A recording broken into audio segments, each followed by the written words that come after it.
Now let's talk about straight lines. I actually think this is simpler than planes. I'm not sure why your textbook did the equation of a plane before the equation of a line. Anyhow, let's talk about lines.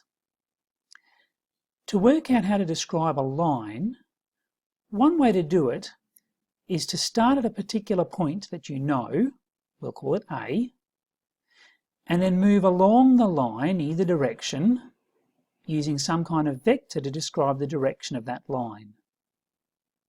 So we get from the origin to a point A that we know is on the line, and then we move along some multiple of another vector B that points in the direction that the line goes. That will get us to any point P along this line. P could be anywhere. Now the multiple that we'd move, the multiple of B that we move along the line, that multiple is called lambda. This is the Greek letter L. L for line. Get it? So we go to to get to R, we go to A, and then we move along lambda multiples of B, where B is the direction of the line. Lambda could be negative. So that's to say this is the vector equation of the line. The point we're interested in is the vector A plus some multiple of B. Lambda is a scalar parameter.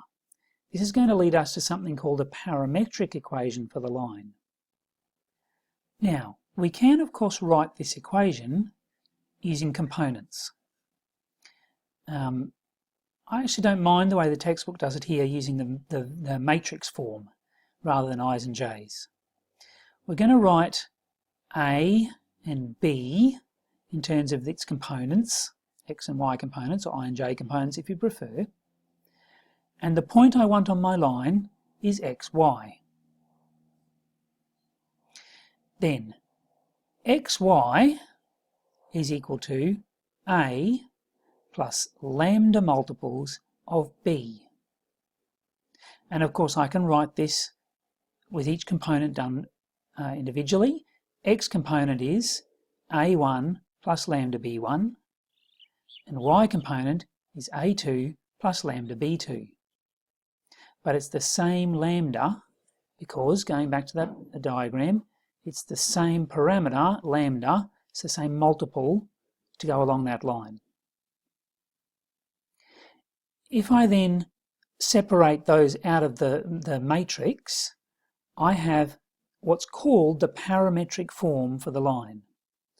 X is A1 plus lambda B1, and Y is A2 plus lambda B2.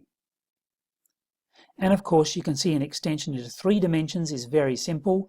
Z will be A3 plus lambda B3. Together, these equations give us the parametric form for the line.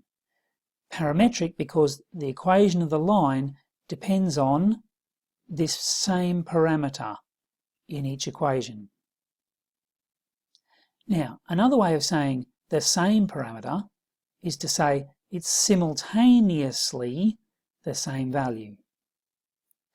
So let's use simultaneous equations here. If I rearrange this one to give me lambda, and rearrange this one to give me lambda, I can actually make this bit equal to this bit, because these are simultaneous equations. So I make this equal to this, and then I rearrange it. Actually, we don't usually stop here. We usually expand these brackets and collect like terms, and end up writing constant times x plus constant times y equals constant. And this is what we call the standard form of the Cartesian equation for the straight line.